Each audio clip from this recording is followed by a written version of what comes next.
महाविकास आघाडीत मनसेचा सहभाग होणार की नाही या प्रश्नावर ठाकरे सेनेचे खासदार संजय राऊत यांनी मोठा दावा केलाय।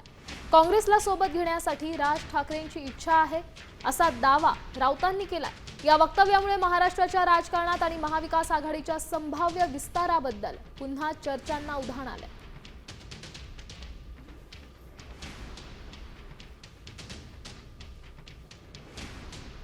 स्वतः राज ठाकरे यांची इच्छा आहे अरे वा की आपल्याला महाविकास आघाडीतला घटक पक्ष असलेला काँग्रेसला सुद्धा सोबत घेणं गरजेचं आहे। ही त्यांची एक भूमिका आहे, त्याचा अर्थ निर्णय नाही। मी परत बघा मी काय म्हणतोय, कारण प्रत्येकाचं या राज्यामध्ये स्थान जसं शिवसेनेचं आहे, म्हणजे आमच्या बाळासाहेब ठाकरेंच्या, उद्धवजींच्या, महाराष्ट्र नवनिर्माण सेनेचा आहे, माननीय शरद पवार साहेबांचा आहे, डाव्या पक्षांचा आहे, तसंच काँग्रेस सुद्धा महाराष्ट्रातला एक महत्त्वाचा पक्ष आहे।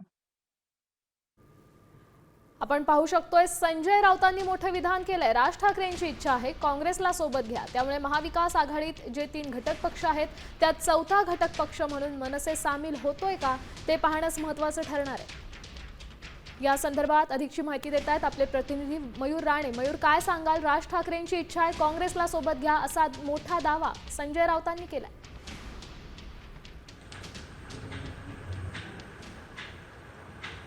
नक्कीच श्यामल, जर बघायला गेलं तर आजच्या राजकारणातली मोठी बातमी आहे ती संजय राऊत यांनी दिलेली आहे। राज ठाकरे यांना आता काँग्रेस बरोबर येण्याची इच्छा आहे। जे महाविकास आघाडीमध्ये त्यांना येण्याची आहे ती इच्छा त्यांनी दर्शवलेली आहे। मात्र एकंदरीत पाहायला गेलं तर काँग्रेसची आणि महाविकास आघाडीची सध्या चर्चा सुरू आहे की मनसेला आपल्याबरोबर घ्यायचे की नाही। मात्र राज ठाकरे यांनी अशी इच्छा दर्शवली आहे की मला देखील तुमचे महाविकास आघाडीमध्ये त्यांनी इच्छा आहे ती सध्या दर्शवली आहे। आता सकाळीच संजय राऊत यांनी मोठं ब्रेकिंग आहे ती सध्या प्रसार माध्यमांना दिलेली पाहायला मिळाली। एकंदरीत पाहायला गेलं तर उद्धव ठाकरे असेल किंवा राज ठाकरे असेल यांच्या बैठका देखील सध्या येणारी महानगरपालिका निवडणूक आहे ती तोंडावर आलेली आहे, त्याच्या अनुषंगाने यांच्यासाठी बैठका सुरू आहेत। मात्र राज ठाकरे यांनी देखील इच्छा आहे ती सध्या आता वर्तवलेली पाहायला मिळत आहे। नक्कीच धन्यवाद दिलेल्या या सविस्तर अपडेटसाठी। आपण पाहू शकतोय त्यामुळे आगामी काळात आता काँग्रेस काय निर्णय घेते ते पाहणं महत्त्वाचं आहे।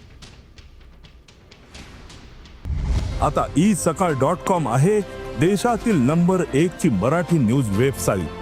प्रत्येक अपडेटसाठी isakal.com ला नक्की भेट द्या।